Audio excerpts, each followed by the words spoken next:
ये प्रश्न है 18वां। वेक्टर में 18वां प्रश्न है एनसीईआरटी किताब का, दूसरी एक्सरसाइज का 10.2 का। ये कुछ कथन लिखे हुए हैं वेक्टर संबंध में। ये चित्र दिया है, ए बी सी त्रिभुज है, ए से तीर बी तक और बी से सी तक और फिर दोबारा ए से सी तक। तो इस चित्र में चित्र ना हो तो भी मैं बताऊंगा, इसको बिना चित्र के भी कर सकते हैं। तो ये चार विकल्पों में कौन सा सही नहीं है ये हमें पता लगाना है। पहला लेते हैं, देखो हमें ये पता होना चाहिए इनका सत्यता का पता कैसे लगाते हैं।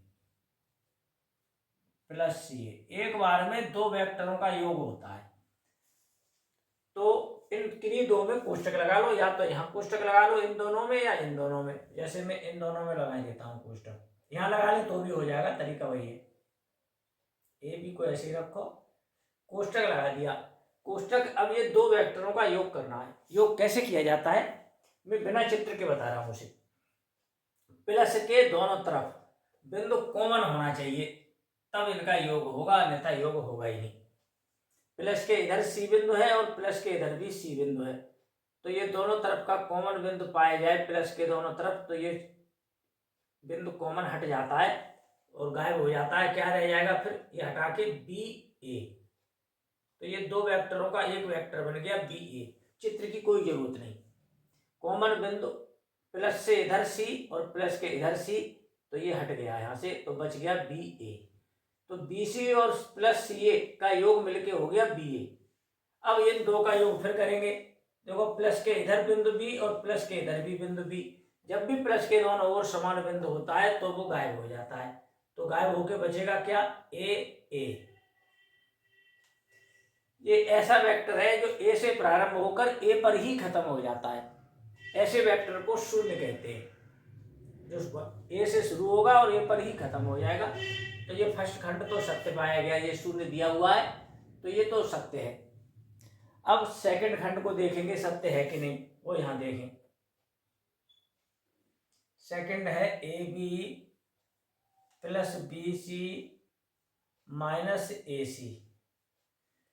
वही तरीका है, प्लस के इधर उधर ये कॉमन बिंदु होगा तो ये गायब होके ए सी आ जाएगा,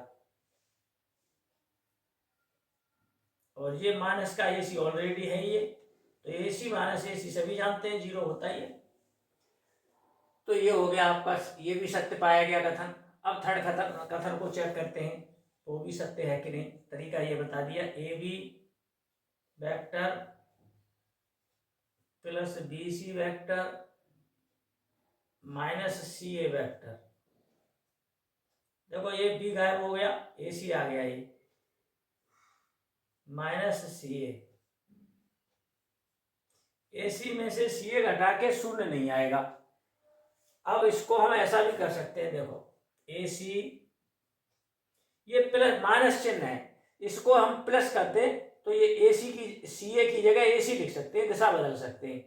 तो सी ए की दिशा बदल दें, ए सी कर दें, तो दिशा बदलने के बदले में चिन्ह भी बदलना पड़ेगा। सी ए की जगह में हो जाएगा ये ए सी, तो ये ए सी और ये भी ए सी, दो बार ए सी हो गया। ये नॉट जीरो आया, ये जीरो देना है। तो ये कौन सा कथन सत्य नहीं है, ये जीरो आया है जबकि ये जीरो नहीं होना चाहिए, तो यही कथन पकड़ में आ गया। इस पर आपको टिक करना है। ये पूछा है कौन सा सत्य नहीं है, तो ये सत्य नहीं पाया गया, ये तो जीरो बता रहे हैं और इसका मान आ रहा है नॉट जीरो, तो ये असत्य कथन हमने इसको ट्रेस कर दिया है। इसी तरह से ये विकल्प मिल गया है, प्रश्न पूरा हुआ। धन्यवाद।